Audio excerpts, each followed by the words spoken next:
Hello learners, welcome to Unacademy. मेरा नाम प्रांजल सिंह है और आज हम बात करने वाले हैं एक बड़े ही इंपॉर्टेंट सवाल के बारे में। क्या हमारे देश में लीगल प्रोफेशन यानी कि ये कोर्ट के ऑफिसर्स, ये लीगल प्रोफेशनल्स, ये लॉयर्स, ये एडवोकेट्स का प्रोफेशन सेफ है? आप में से बहुत सारे लोग बोलेंगे जी हाँ बिल्कुल, और आप में से बहुत सारे लोग बोलेंगे जी नहीं, ऐसा तो बिल्कुल नहीं है। लेकिन हम आपसे ये पूछना चाहते हैं कि एक लॉयर जिस तरह का काम करता है, क्रिमिनल्स के अगेंस्ट केस फाइट करना, कई बार बहुत ही इंपॉर्टेंट डोमेन की चीज़ों को कवर करना और उसके साथ ही साथ कई बार कुछ ऐसे मामलों को डील करना जहां पे चीज़ें लाइफ थ्रेटनिंग हो, तो सिचुएशन में उसकी जॉब को आसान तो नहीं कहा जा सकता। और हमें ये बिल्कुल नहीं भूलना चाहिए कि हमारे देश की जो फीमेल लॉयर्स हैं वो भी इस प्रकार का काम करती हैं और यहाँ पे हम ये कह सकते हैं कि उनकी लाइफ भी कई बार थ्रेटन में होती है। आज हम एक ऐसे ही केस के बारे में बात करने वाले हैं। हमारे देश की एक वुमेन एडवोकेट जब अपनी ड्यूटी को परफॉर्म कर रही थी तो उसके सिर पे एक बंदूक तान दी गई और उसके बाद यहाँ पे ये बोला गया कि अरे नहीं, ये तो एक टॉय गन है, यानी कि ये तो एक खिलौना है। बाद में ये बात पता चली कि वो गन असली थी और जब कोर्ट को ये बात पता चली तो कोर्ट ने इसके ऊपर काफी स्ट्रिक्ट तरीके से रिएक्ट किया, जिसके बारे में हम और आप आज समझने वाले हैं। तो चलिए शुरुआत करते हैं हमारे आज के सेशन की और समझने की कोशिश करते हैं इस पूरे मामले की। ये पूरे केस का नाम है Nitin Bansal versus state of Delhi. ये एक स्पेशल लीव पिटीशन थी जो कि हमारे देश की सुप्रीम कोर्ट में फाइल करी गई थी। चलिए समझते हैं यहाँ पे हुआ क्या। यहाँ पे हमारे देश के तीन जजेस, जस्टिस सूर्यकांत जो कि अपकमिंग चीफ जस्टिस हैं 24 नवंबर को, जस्टिस उज्जवल भुइयां और जस्टिस जॉमाल्य बख्शी की बेंच ने सर 1 नवंबर 2025 को इस मामले की सुनवाई करी, जिसमें अगली डेट 11 नवंबर की है। लेकिन सर अगर अगली डेट आ गई है तो हम आज क्यों इसको पढ़ रहे हैं? क्योंकि आज इस केस में काफी इंपॉर्टेंट टर्न आया।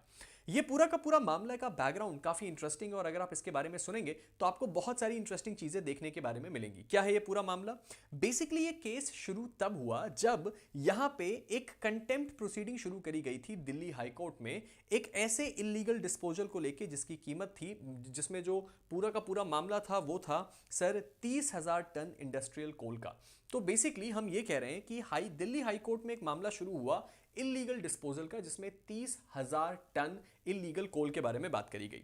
जब इस पूरे मामले का कमीशन चल रहा था तो इस पूरे मामले के कमीशन को चलाने के लिए एक वुमेन लॉयर को अपॉइंट किया गया था लोकल कमिश्नर के रूप में। अब इस पूरे के पूरे प्रकरण के दौरान एक अक्यूज व्यक्ति हैं, आरोपी व्यक्ति हैं, जिनका नाम है नितिन बंसल। उन्होंने एलिजिडली उस महिला को अपनी पिस्टल से थ्रेटन किया, अपनी पिस्टल निकाली और इस पिस्टल से डराया। जब पुलिस ने उस पूरे के पूरे मामले में, जब जो पुलिस वहीं पे मौजूद थी, उन्होंने क्या किया, तुरंत उस जब गन को जब्त किया तो जो कि लेटर ये बात पता चली कि वो सच्ची गन थी, यानी कि एक असली गन थी, जहां की जो बंसल साहब थे वो इस बात को क्लेम कर रहे थे कि ये गन नकली है। पूरे मामले को एक बार दोबारा समझ लीजिए। एक 30,000 टन के कोयले का मामला था। इस मामले के कमीशन को इशू करने के लिए एक वुमेन लॉयर को जिम्मेदारी दी गई। वो लोकल कमिश्नर के रूप में काम कर रही थी। एक सामने व्यक्ति है जिनका नाम है नितिन बंसल, शायद वो इस मामले से जुड़े हुए थे और वो अपनी पिस्तौल निकाल के उस वुमेन को इंटिमिडेट करने की कोशिश करते हैं, ऐसा आरोप लगा। अब इस सिचुएशन में जब उनको लगा कि मामला बिगड़ गया तो उन्होंने बोला कि अरे नहीं, ये तो एक नकली गन है, ये असली गन नहीं है। लेकिन पुलिस जो वहां पे उस वक्त मौजूद थी, उसने जैसे ही वो गन छीनी तो उनको ये बात समझ में आ गई कि ये तो एक असली गन है। अब इस सिचुएशन में ये मामला, सीधी सी बात है, तुरंत हाईकोर्ट पहुंचेगा।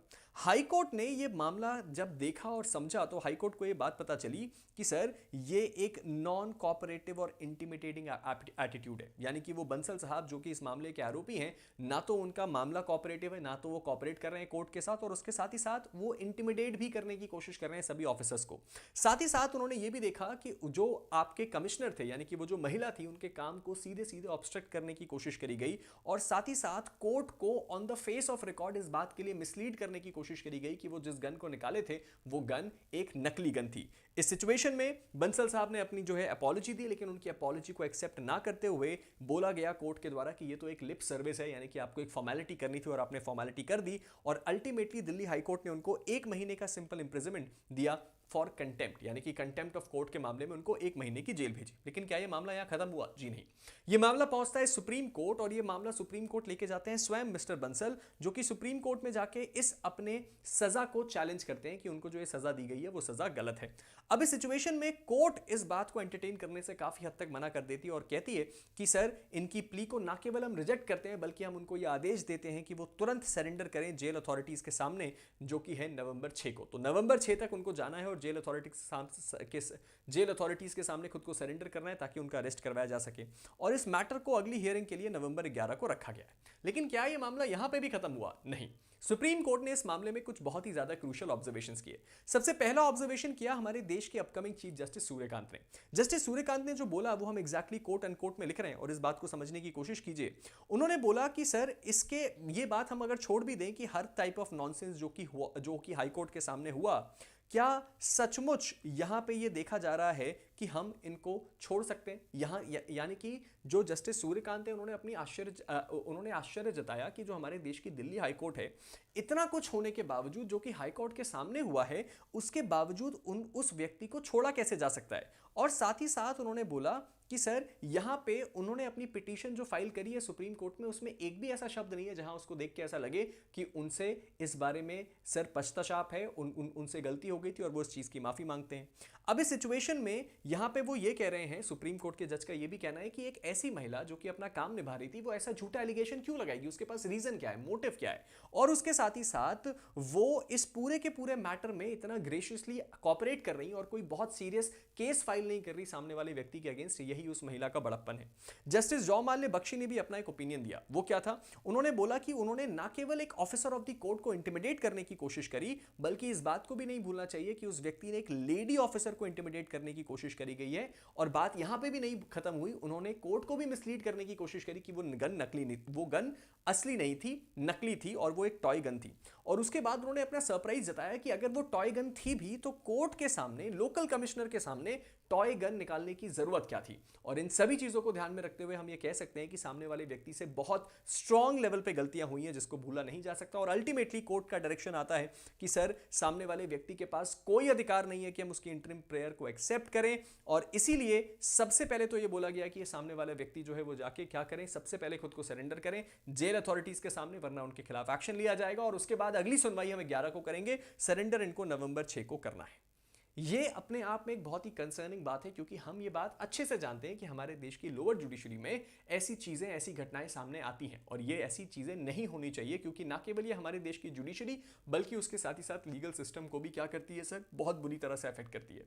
अब इस मसले पे आपका क्या मानना है ये आप नीचे कमेंट सेक्शन में जरूर बताइएगा। और साथ ही साथ आपके हिसाब से कि क्या हमारे देश में कुछ इस तरह के प्रोसीजरल सेफगार्ड्स होने चाहिए जहां पे जब कभी भी कोई भी ऐसा व्यक्ति या कोई भी ऐसा एडवोकेट किसी भी ऐसी चीज में परफॉर्म करे और उसके साथ ऐसा बर्ताव हो, तो उस व्यक्ति के अगेंस्ट कोई ऐसा स्पेशल रेगुलेशन के तहत एक्शन लेना चाहिए ताकि वो किसी भी प्रोफेशनल स्पेस में ऐसा काम ना कर पाए।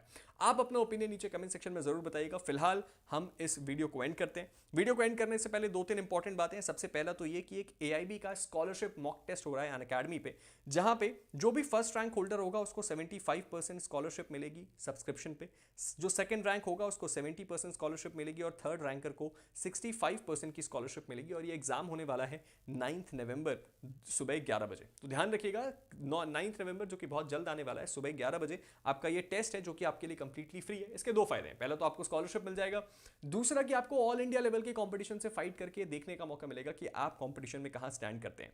साथ ही साथ अगर आप एक एआईबी लर्नर हैं तो एआईबी की हमारी बैरिस्टर बैच ऑलरेडी 999 में शुरू हो चुकी है और आप इसको ज्वाइन कर सकते हैं मेरे कोड पीएस के साथ, जो आपको ऑफर के साथ साथ, डिस्काउंट के साथ साथ मेरी फ्री मेंटोरशिप भी देती है अनअकैडमी प्लेटफॉर्म पे। साथ ही साथ हिमाचल जुडिशरी का रिजल्ट आ चुका है, तो अगर अभी तक आपने हिमाचल जुडिशरी को फॉलो नहीं किया है तो आप उसके रिजल्ट को फॉलो करके देख सकते हैं कि अनअकैडमी ने यहां पे भी अपना झंडा गाड़ा है और आपके अपकमिंग एग्जाम में भी गाड़ेगा, अगर आप हमें ज्वाइन करके अपनी जर्नी को हमारे साथ शुरू करें।